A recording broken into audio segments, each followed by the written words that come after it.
Validity topic है, पहले note करेंगे अभी। Valence bond approach,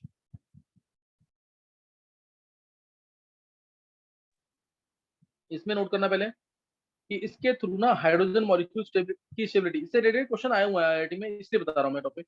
hydrogen molecule stable है कि नहीं स्टेबल है, और दूसरा हीलियम मॉलिक्यूल स्टेबल है कि नहीं स्टेबल है। हाइड्रोजन मॉलिक्यूल स्टेबल है कि नहीं, और दूसरा हीलियम मॉलिक्यूल स्टेबल है कि नहीं स्टेबल है।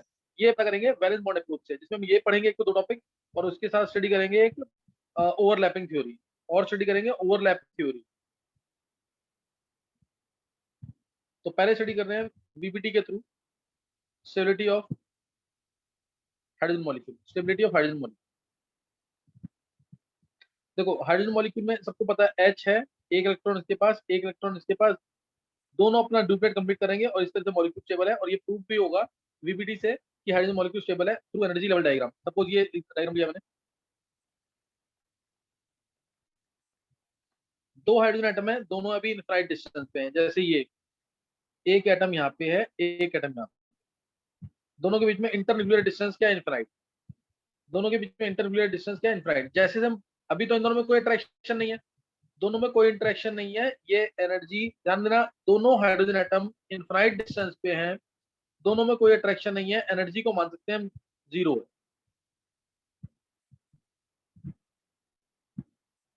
तो जैसे से पास आएंगे, जैसे पहले ऐसे थे, फिर ऐसे हुए, फिर ऐसे हुए, इस तरह से जब पास आएंगे, जब ये एटम पास आएंगे तो इन दोनों में अट्रैक्शन होगी और सिस्टम की एनर्जी कम होगी, यही शो करना है। अब जो मैंने बोला है उसके बेसिस पे वाई एक्सिस पे क्या आएगा, पोटेंशियल एनर्जी। एक्स एक्सिस पे क्या आएगा, इंटर न्यूक्लियर डिस्टेंस। सही ना, एक्स एक्सिस पे क्या आएगा, इंटर न्यूक्लियर डिस्टेंस।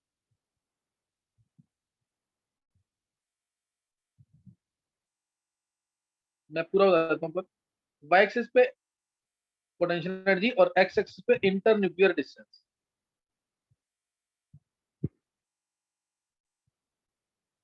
ये एक्स एक्सिस पे स्टार्ट किया, यहाँ से सिस्टम की एनर्जी कम होगी। तो दो हाइड्रोजन एटम है, एक यहाँ था एक यहाँ पे था, इनफाइनाइट डिस्टेंस पे थे, इनको अब पास लेके आ रहे हैं। जब पास लेके आएंगे तो सिस्टम की एनर्जी कम होगी, सिस्टम की एनर्जी कम हो रही है, कम हो रही है, एनर्जी कम हो रही है। एक पॉइंट आएगा जब इससे कम एनर्जी नहीं हो सकती, यहाँ पॉइंट से कम नहीं होती है एनर्जी।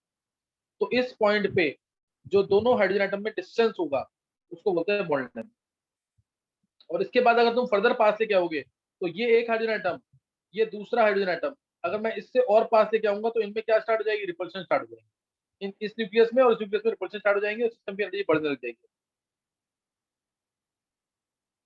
ये मान लो -200 के आसपास तक आ गए।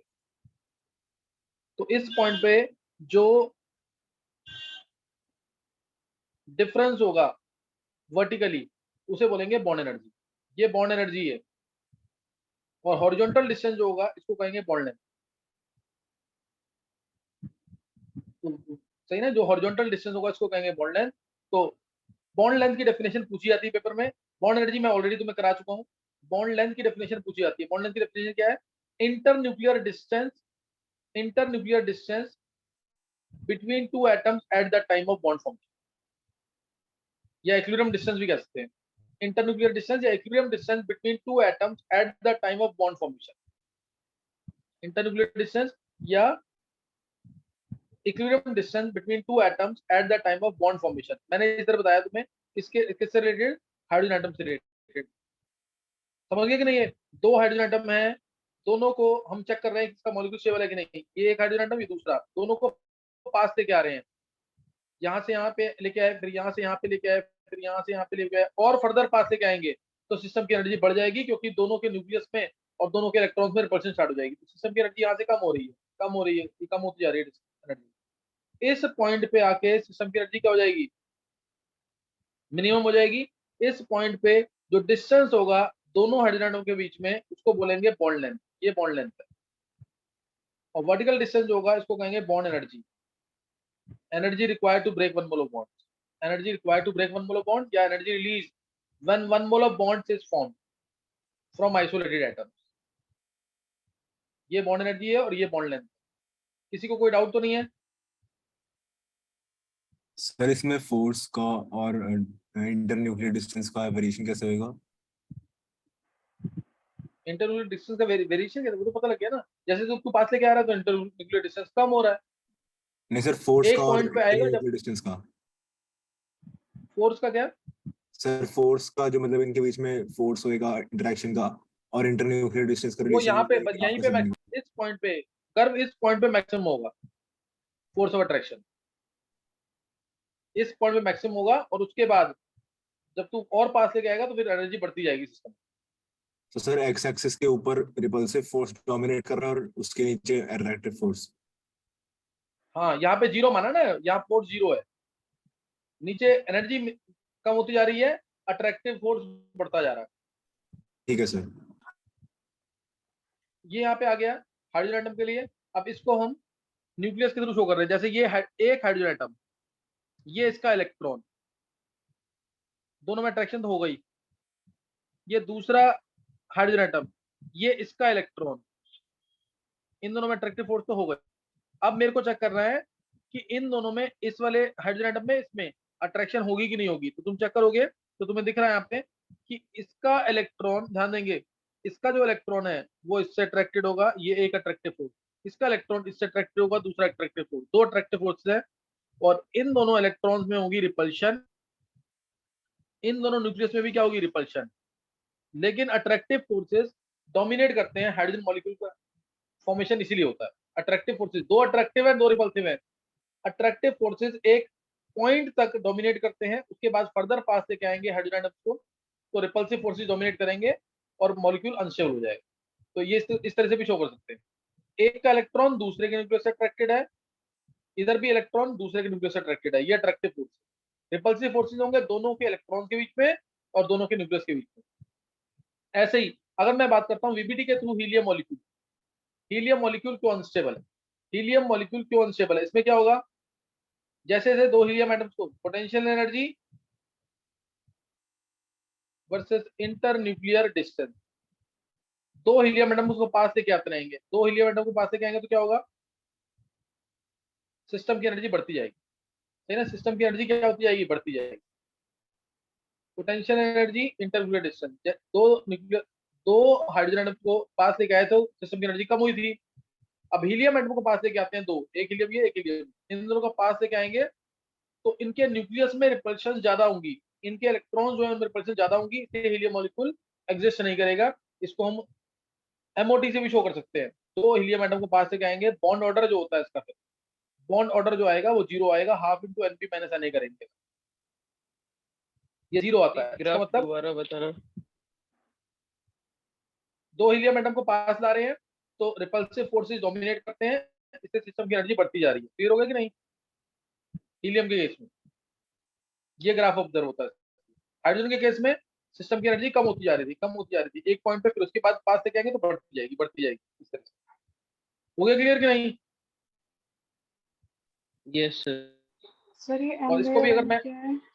दोबारा बोलो, सर ये आपने फॉर्मूला लिखा है ना, bond order is equal to half NP minus N. ये अभी रहने दो इसको, ये एमओटी में आएगा, रहने दो भी, बस बॉन्ड ऑर्डर जीरो याद रखो। हीलियम मॉलिक्यूल का बॉन्ड ऑर्डर जीरो है, यानी इनके दो हीलियम एटम के बीच में कोई बॉन्ड नहीं है, तो इससे बॉन्ड ऑर्डर जीरो है। और अगर मैं बात करूं इसका डायग्राम के थ्रू शो करना, जैसे ये हीलियम का न्यूक्लियस है, दो प्रोटॉन है इसके पास, 2He4 होता है। ये दूसरा हीलियम है, दो प्रोटॉन है इसके पास, इसके दो इलेक्ट्रॉन ये रहे, मान लो ई ए इसका है, ई ए इसका है, ये दोनों इलेक्ट्रॉन इस हीलियम के हैं, अट्रैक्ट अपने न्यूक्लियस से तो अट्रैक्टेड होंगे। ये ई बी अपने न्यूक्लियस से तो अट्रैक्टेड होंगे ही है। अब देखते हैं इसमें अट्रैक्टिव फोर्सेस, तुम निकालो बजरा, इसमें कितने अट्रैक्टिव फोर्सेस हैं, कितने रिपल्सिव फोर्सेस हैं, निकालो जल्दी से, कितने अट्रैक्टिव फोर्सेस हैं, कितने रिपल्सिव फोर्सेस हैं, चेक करो एक बार।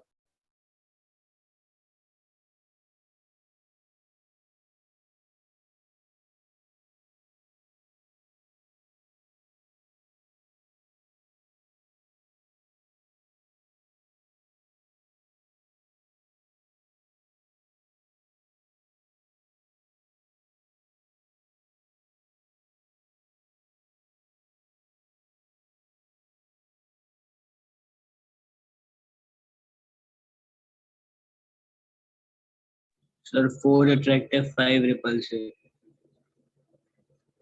सर 4 यही है, 4 अट्रैक्टिव 5 रिपल्सिव। अर्जुन और गर्भ ने आंसर निकाली, और कोई बच्चा? ये सर यही आ रहा है। किसने निकाली है 4 अट्रैक्टिव 5 रिपल्सिव? जिया, स्पर्श, गर्भ, मयंक, पूर्वांश, गर्भ सिंगल, ध्रुव, हिमांग, प्रिया, प्रवीण, दीपिका, नीलांश, ध्रुव, नयन, रिदम, निकिता, ध्रुव तंवर, सौम्या, अर्जुन, ऑप्शन गलत जी, नवीन,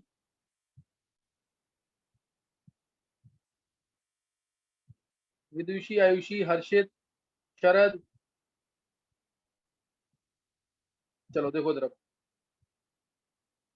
हिमांशी, देखो इधर, अट्रैक्टिव और रिपल्सिव फोर्सेस। मैं दिखा रहा हूं पहले अट्रैक्टिव फोर्सेस। ये वाला इलेक्ट्रॉन दूसरे के न्यूक्लियस से अट्रैक्टेड होगा, ये वाला इलेक्ट्रॉन भी दूसरे के न्यूक्लियस से अट्रैक्टेड होगा। ऐसे ही बी वाला इलेक्ट्रॉन इससे अट्रैक्टेड होगा, ये इससे अट्रैक्टेड होगा। ये क्या आ गए अट्रैक्टिव फोर्सेस, ये क्या आ गए अट्रैक्टिव फोर्सेस, 4 आ गए कि नहीं? दोनों इलेक्ट्रॉन पहले के न्यूक्लियस से अट्रैक्टेड है, दूसरे के इलेक्ट्रॉन दूसरे के न्यूक्लियस से अट्रैक्टेड है। तो 4 इसमें अट्रैक्टिव फोर्सेस। रिपल्सिव फोर्सेस देखो, दोनों न्यूक्लियस में रिपल्शन, दोनों न्यूक्लियस में रिपल्शन, एक इस इलेक्ट्रॉन की इससे भी रिपल्शन, इस इलेक्ट्रॉन की इससे भी रिपल्शन, इस इलेक्ट्रॉन से भी। ऐसे ही इस इलेक्ट्रॉन को देखो, इन दोनों इलेक्ट्रॉन में रिपल्शन, इस इलेक्ट्रॉन में,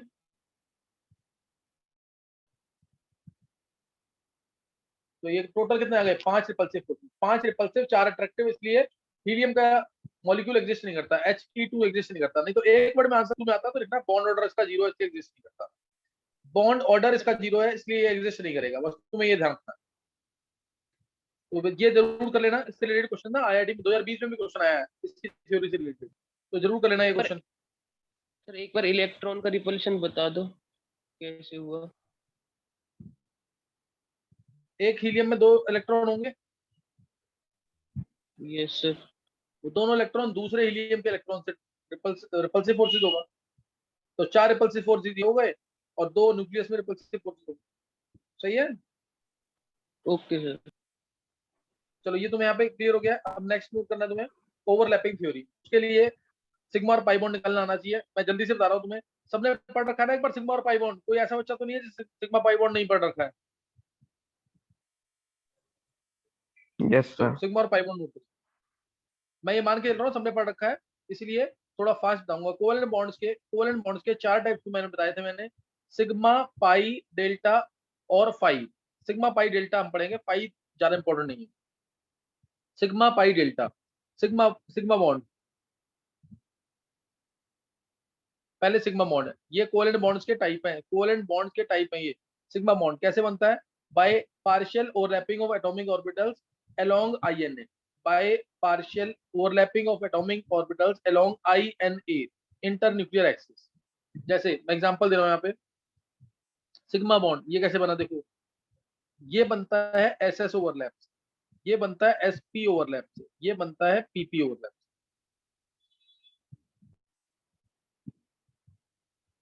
तो A SS overlap, SP overlap, PP overlap, इन 3 से बनता है, इन 3 से बनेगा सिग्मा बॉन्ड। ध्यान देंगे, जैसे मैंने बोला H2 का मॉलिक्यूल, H2 का मॉलिक्यूल, एक H होगा 1s1, मैं SS ओवरलैप बता रहा हूँ पहले।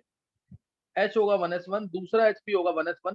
सबको पता है 1s जब मिक्स होंगे, ये 1s का ऑर्बिटल, ध्यान देंगे 1s का ऑर्बिटल, ये दूसरा 1s इसके पास आएगा, तो दोनों की partial containing electron with opposite spin, तो इनकी पार्शियल ओवरलैपिंग होगी और ये बन गया सिग्मा बॉन्ड।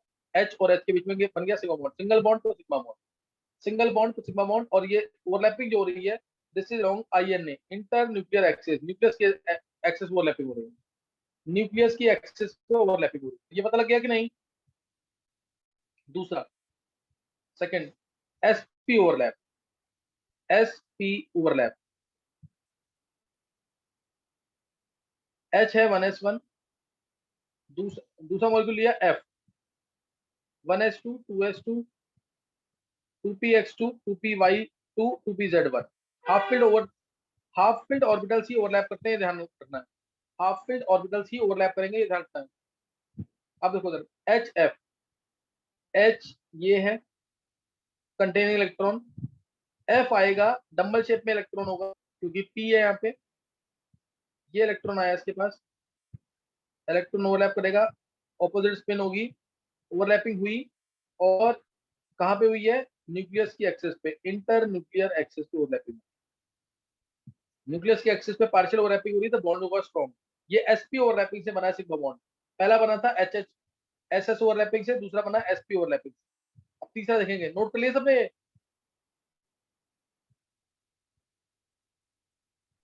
Yes sir.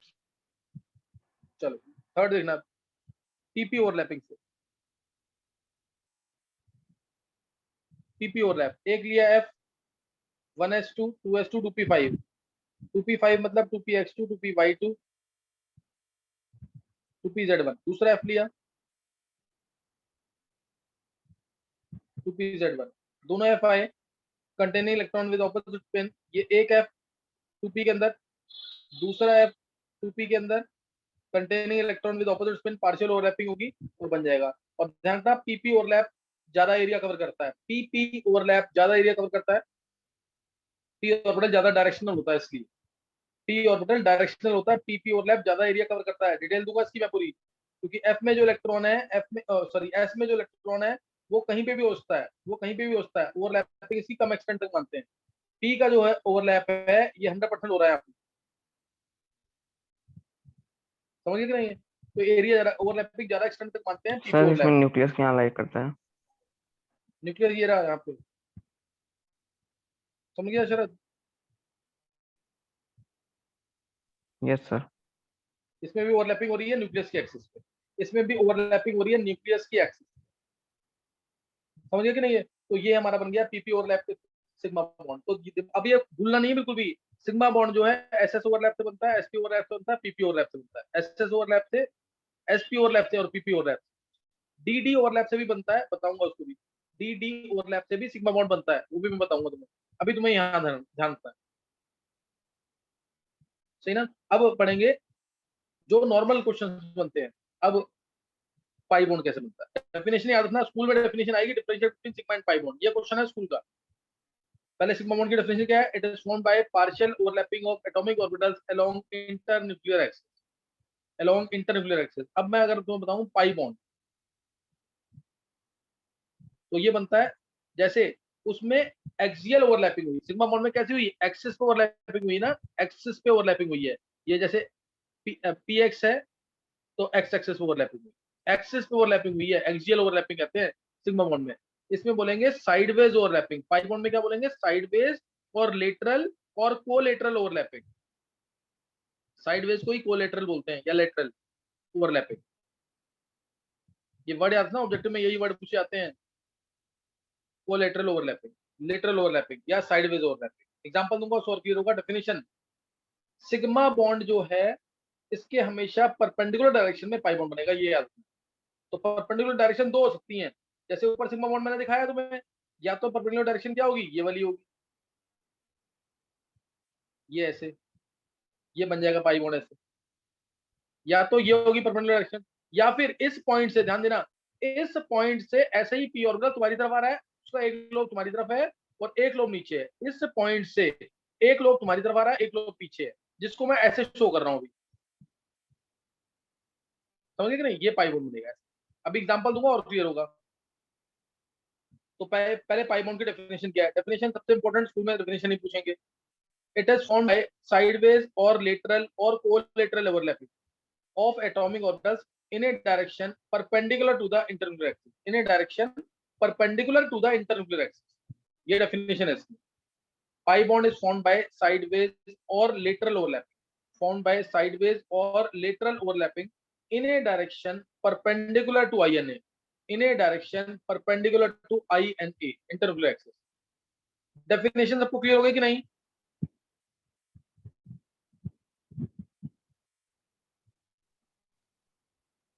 चलो डेफिनेशन क्लियर हो गई ना। अब नेक्स्ट नोट करना है इसके एग्जांपल्स। जैसे मैंने ये जो पाई बॉन्ड है, अभी दिमाग में रखना है कि ये सिर्फ पीपी ओवरलैप से बनता है, और वो भी साइडवेज। पीपी ओवरलैप से सिग्मा बॉन्ड भी बना था, पाई बॉन्ड भी बनता है, लेकिन ये पीपी साइडवेज ओवरलैप से बनेगा। साइडवेज या लेटरल ओवरलैप, वो बना था आईएनए की तरफ, साइडवेज ओवरलैप। पीपी से दोनों बन सकते हैं, लेकिन ये बनता है साइडवेज ओवरलैप। एग्जांपल ले रहा हूं मैं। अदरवाइज ये डी ऑर्बिटल में भी पाई बॉन्ड बनता है, डी ऑर्बिटल में भी पाई बॉन्ड बनता है। अभी तुम्हें पी का ही करना है, पी का तुम्हारे कोर्स में। तो इसमें एग्जांपल ले रहा हूं मैं O2 मॉलिक्यूल का। O2 में सबको पता है 2 इलेक्ट्रॉन शेयर होंगे, ये आता है इसमें 2 इलेक्ट्रॉन शेयर होंगे, और ये आता है इससे सिग्मा और पाई। एक सिग्मा आएगा और एक पाई आएगा, भी प्रूव हो जाएगा। डबल बॉन्ड है तो एक सिग्मा आएगा एक पाई आएगा, ये प्रूव होगा। एक ऑक्सीजन लिया 1s2 2s2 2px2 2py1 2pz1। दूसरा ऑक्सीजन लिया 1s2 2s2 2px2, जिससे हमारा कोई मतलब नहीं होगा क्योंकि ये फुली फिल्ड है। Only half filled orbitals participate in overlapping, only half filled orbitals participate in overlapping. तो ये आ गया। अब एक ऑक्सीजन आया, उसमें 2py1 है 2pz1 है। मैं ऐसे दिखाता हूँ।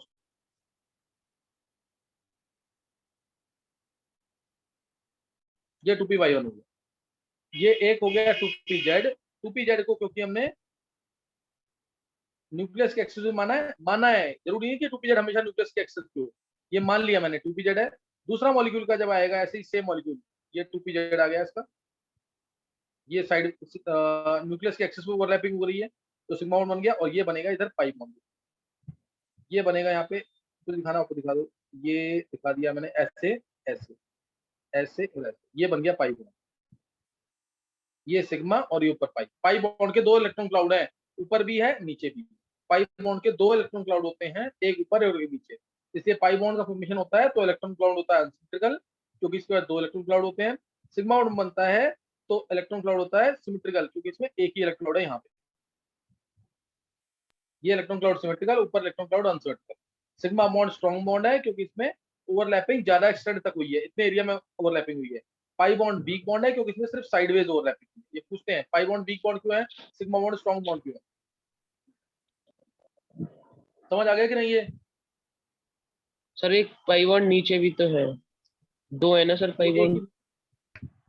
एक पाई बॉन्ड है ये। मैं बोलता हूँ पाई बॉन्ड में 2 इलेक्ट्रॉन क्लाउड होंगे, एक ऊपर और एक नीचे। न्यूक्लियस यहाँ पे, ध्यान देना, ये यहाँ पे ओके न्यूक्लियस सर। है, ये यहाँ पे न्यूक्लियस है। ध्यान देना, ये दोनों न्यूक्लियस है यहाँ पे। और जब सिग्मा बॉन्ड बना, सिग्मा बॉन्ड एक्चुअल में क्यों स्ट्रॉन्ग है, मैं उसका रीजन दे रहा हूँ। पेपर में आएगा तो सिंपल लिखना है, सिग्मा बॉन्ड के फॉर्मेशन में न्यूक्लियस की एक्सिस पे ओवरलैपिंग होती है, ओवरलैपिंग हमें दिखती है, ये ओवरलैपिंग। पाई बॉन्ड के फॉर्मेशन में साइडवेज ओवरलैपिंग होती है, साइडवेज ओवरलैपिंग है तो बॉन्ड इसलिए वीक बनेगा। लेकिन एक्चुअल रीजन क्या है, जब सिग्मा बॉन्ड बना, मैं प्रॉपर अभी छोटा सा रीजन दे रहा हूँ यहाँ पे। जब सिग्मा बॉन्ड बना तो ओवरलैपिंग हुई यहाँ पे इलेक्ट्रॉन्स की, दिख रहा है ना, पार्शियल ओवरलैपिंग हो गई। जब बीच में इलेक्ट्रॉन्स आ गए यहाँ पे, इस जगह पे जब इलेक्ट्रॉन्स आ गए, जब यहाँ इलेक्ट्रॉन्स आ गए तो न्यूक्लियस में रिपल्शन कम हो जाएंगी कि नहीं? न्यूक्लियस में रिपल्शन कम हो जाएंगी कि नहीं? नहीं क्लियर हुआ ये? चलो, और दूसरा, और जब इसमें न्यूक्लियस पाई बॉन्ड जब बनेगा तो न्यूक्लियस ये रहा और दूसरे का इलेक्ट्रॉन ये रहा, तो अट्रैक्शन ज्यादा होगा कम होगा? ये बहुत कम, दूर है ना इलेक्ट्रॉन। ऐसे ही इसका न्यूक्लियस ये रहा और इलेक्ट्रॉन कहाँ पे है, यहाँ पे, तो अट्रैक्शन तो कम होगा, डिस्टेंस बढ़ गया, साइडवेज ओवरलैपिंग से बॉन्ड वीक बनेगा। पेपर में आएगा, सिंपल लिख के आना है, न्यूक्लियस की एक्सिस पे ओवरलैपिंग हो रही है तो बॉन्ड स्ट्रॉन्ग, और अगर न्यूक्लियस की एक्सिस पे ओवरलैपिंग नहीं हो रही है तो बॉन्ड वीक। समझ आ गया कि नहीं सबको ये? Yes, sir. Yes sir. हाँ, पेपर में क्या लिख के आना है, न्यूक्लियस की एक्सिस पे ओवरलैपिंग, पार्शियल ओवरलैपिंग एरिया हमें दिख रहा है, बॉन्ड स्ट्रॉन्ग। साइडवेज ओवरलैपिंग में बॉन्ड वीक बनेगा। रीजन थोड़ा सा मैंने हिंट दे दिया कि क्यों स्ट्रॉन्ग है। अब दूसरा है एग्जाम्पल N2, इसमें तुम निकालो जरा N2, इसको शो करो जल्दी से एक बार।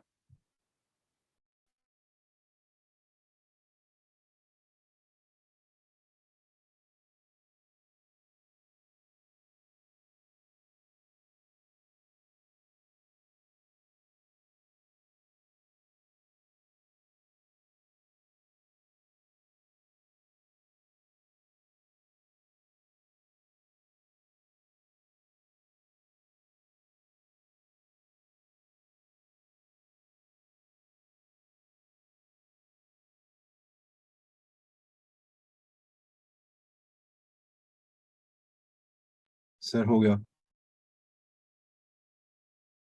और किसने कर लिया है? सर मैंने हट गया। सर जी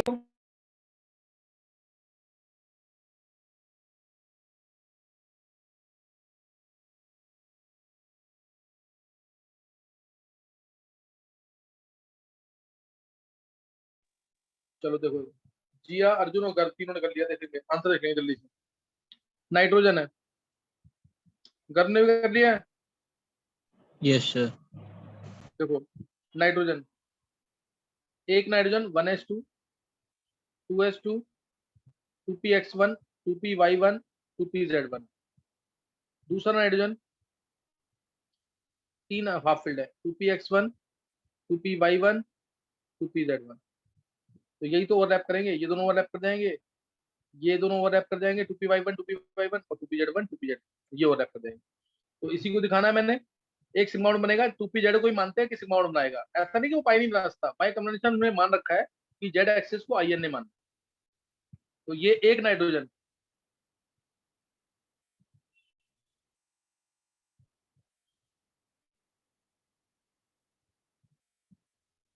ये दूसरा नाइट्रोजन दिखा रहा हूं मैं, एक इलेक्ट्रॉन है। दूसरा नाइट्रोजन जो एक बनाएगा सिग्मा बॉन्ड पार्शियल ओवरलैपिंग के थ्रू, दूसरा नाइट्रोजन है ये।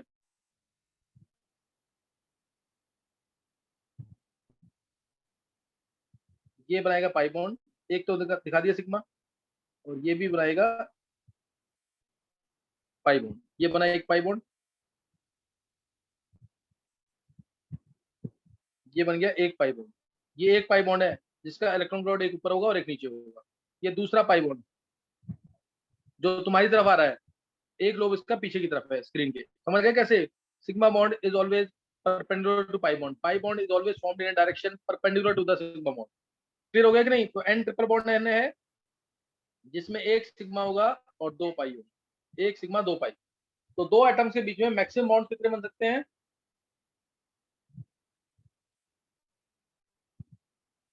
सर 5। दो एटम्स में मैक्सिमम तीन ही बोलोगे आंसर, अदरवाइज ऐसा नहीं है कि चार नहीं बनते। डी ऑर्बिटल के एलिमेंट आते हैं ना, जैसे रीनियम और रीनियम, Re2 3+, Re2 3+, तो उसमें चार बॉन्ड बनते हैं, 1 2 3 और 4। एक सिग्मा होता है, दो पाई होते हैं और एक डेल्टा होता है। वो तुम्हें पढ़ना नहीं है, छोड़ देना इसको। और सबसे स्ट्रॉन्ग बॉन्ड कौन सा है? Sigma bond. उसके बाद डेल्टा बॉन्ड पढ़ाऊंगा तो डेल्टा बॉन्ड, फिर पाई बॉन्ड। तुम्हें सिग्मा और पाई ध्यान रखना है। डेल्टा बॉन्ड भी बनता है, और डेल्टा बॉन्ड अकेले आ सकता है। पाई बॉन्ड हमेशा सिग्मा बॉन्ड के साथ आता है। एक आध एक्सेप्शनल केस है जब पाई बॉन्ड अकेले भी आता है, otherwise pi bond is always accompanied by sigma bond. तो यहाँ पे जो मैंने पढ़ाया ना तुम्हें, एक तो सिग्मा और पाई बॉन्ड निकाल पूछेंगे तुमसे। मेन क्वेश्चन जो स्कूल में आएगा वो सिग्मा और पाई बॉन्ड में डिफरेंस क्या है। डिफरेंस बताएंगे एक बार, सिग्मा और पाई बॉन्ड में डिफरेंस क्या है, बोलो। सर सिग्मा बॉन्ड में न्यूक्लियर एक्सिस पे ओवरलैपिंग होती है, और पाई बॉन्ड में मतलब एक्सिस पे नहीं होती वो ओवरलैपिंग, उसमें कोलैटरल इसलिए ओवरलैपिंग होती है।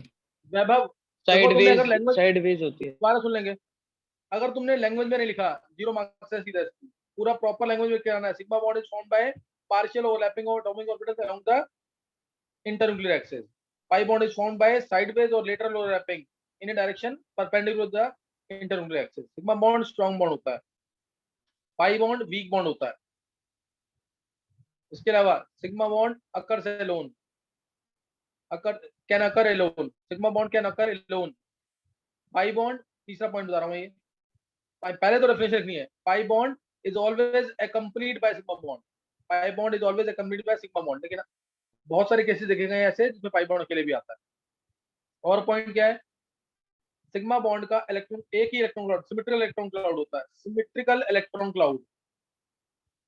पाई बॉन्ड जो है इसका अनसिमेट्रिकल इलेक्ट्रॉन क्लाउड है। इसके दो इलेक्ट्रॉन क्लाउड थे, एक ऊपर और एक नीचे। और बोलो,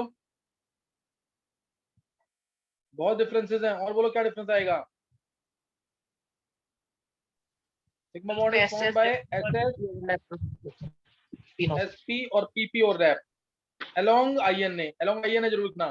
पाई bond is formed by sideways overlapping of pp orbitals, sideways overlapping of pp orbitals, ये लिख दिया, sir sideways overlapping of pp orbitals only. और बोलो differences sigma bond pi bond में।